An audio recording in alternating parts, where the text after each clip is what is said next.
Bienvenue. Cette vidéo filmée en temps réel vous montre comment créer facilement un premier tableau de bord sous Beatle en moins de 5 minutes.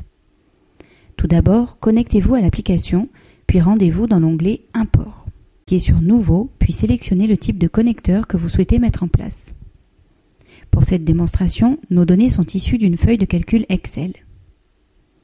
Choisissez un nom pour votre connecteur, puis sélectionnez votre fichier en cliquant sur Parcourir. Voici le fichier que nous utiliserons. Notez que l'entête des colonnes doit se retrouver sur la première ligne de votre fichier. Le reste des données ne sont que des données brutes. L'ordre des colonnes n'est pas important.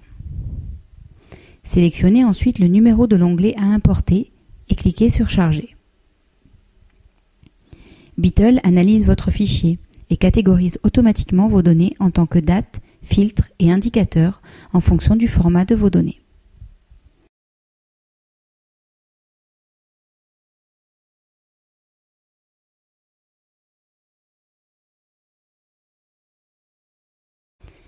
Si un champ a été identifié comme un indicateur alors que vous souhaitez l'utiliser comme un filtre, glissez-le simplement dans la rubrique correspondante. Notez qu'il n'est pas possible de glisser un filtre vers la rubrique indicateur. Vous pouvez ensuite appliquer une hiérarchie au sein de vos filtres. Par exemple ici, les villes sont rattachées à des départements.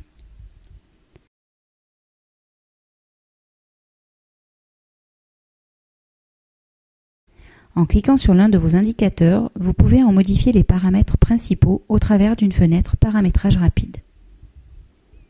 Vous pouvez ainsi configurer le nom, la catégorie et l'axe de votre indicateur.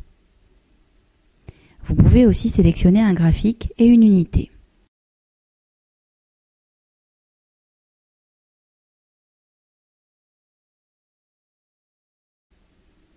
Enfin, choisissez la cible mensuelle de votre indicateur et son agrégat, c'est-à-dire la manière dont cet indicateur sera calculé, somme ou moyenne par exemple.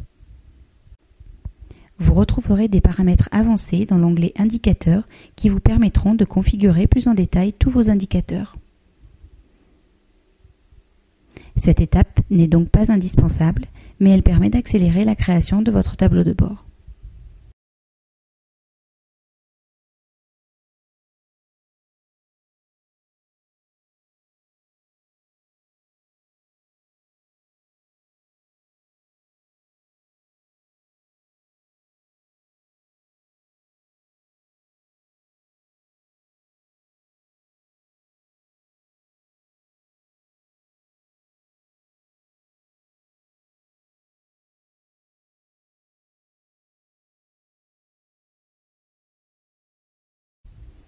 Une fois le paramétrage terminé, cliquez sur Sauvegarder pour enregistrer votre connecteur et importer vos données.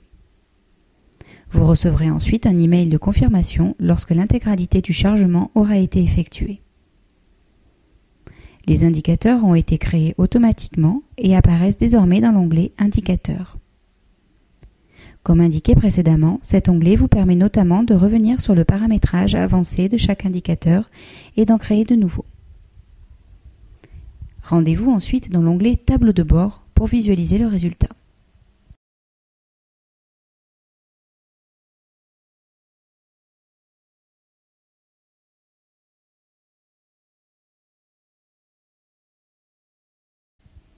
Vous pouvez sélectionner la période d'analyse grâce au filtre temporel sur la partie droite de l'écran.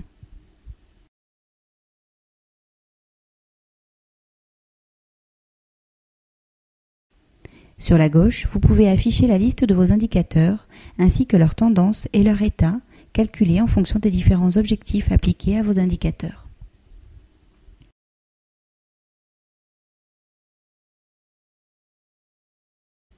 En dessous, la partie filtre, aussi appelée dimension, vous permet d'appliquer dynamiquement des filtres sur vos indicateurs pour analyser le détail de vos données. Vous pouvez ainsi appliquer plusieurs filtres pour croiser vos données en quelques clics.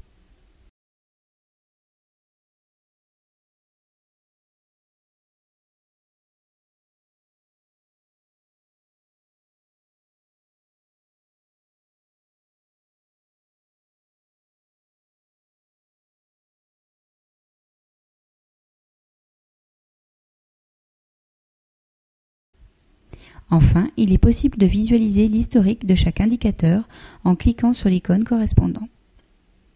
De la même manière, vous pouvez laisser des commentaires sur chaque indicateur. À vous de jouer!